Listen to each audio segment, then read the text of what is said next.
Okay, Jason, next subject. Utah housing still. Yes. Now, I guess a general question. You've got, the FHA, VA conventional, blah, blah, blah. Then you got Utah housing. Yeah. We're spending a lot of time on Utah housing. What sort of a percentage would you say is Utah housing versus something else? I actually don't do that many Utah housing loans. Actually, sub programs. You can get a Utah housing VA loan. I just don't know why you would. The interest rate's higher, and you've got added regulation when VA will give you a zero down loan anyway. But you could get a Utah housing VA loan. Somebody at the government had a good idea, so they created another program. Right. Okay. But yeah, this next one is going to be the Utah housing conventional loan, which is a no MI loan. So there's no mortgage insurance on this. And that works because they charge you more interest. So instead of basically the concept is that you're not paying MI, but you're still paying the same or a similar amount of dollars because it's a greater interest rate. Exactly. And is there an advantage to doing one versus the other, or is it just a feel-good sort of a thing? Well, you're paying for money. So the Utah housing loan, no down payment. And there's your magic ticket. So the no MI loan is a conventional 97% loan. So you're going to borrow your 3% down payment. This one is another one where you got to make sure that you're asking for closing costs paid for the seller if you want this to be a true zero down loan program.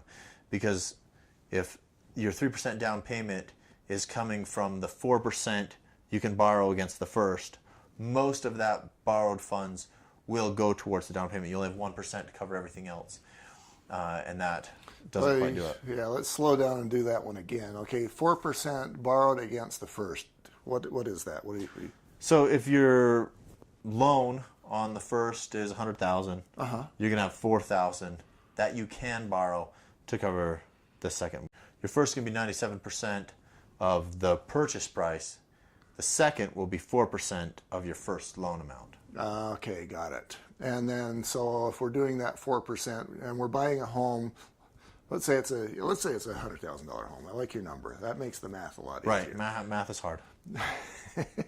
So we're doing $100,000 down, but you got to have 3% that you do put down, and then you're taking that 3% from your second, which is now $4,000. A little less than 4 because your loan amount's going to be $97,000.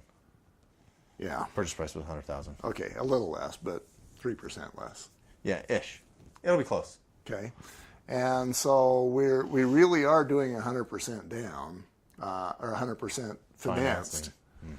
And then you've got 1% more. And then you mentioned that you want to have the seller do the financing. Where does the seller financing fit in with the... Seller paid closing costs and prepaids. So you want to make sure you talk to your lender and ask what the costs are going to be.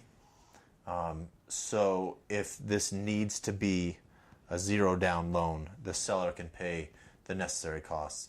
One thing that's tricky with Utah housing loans is the payment to the lender is fixed. The no MI has a minimum credit score of 700 to this conventional loan. No part of the home can be rented out. Rates set by Utah Housing, and this one does not allow for condos at all. You just can't buy a condo with the Utah Housing no MI. Okay. So, yeah, you said the score loan allows people with a score as low as, what was 640. it? 640. And this one is 700. 700. Because it's a different sort of a loan. Conventional product, right. So, Next, we're going to talk about the low down options. So these ones will definitely require funds from the borrower to buy the house.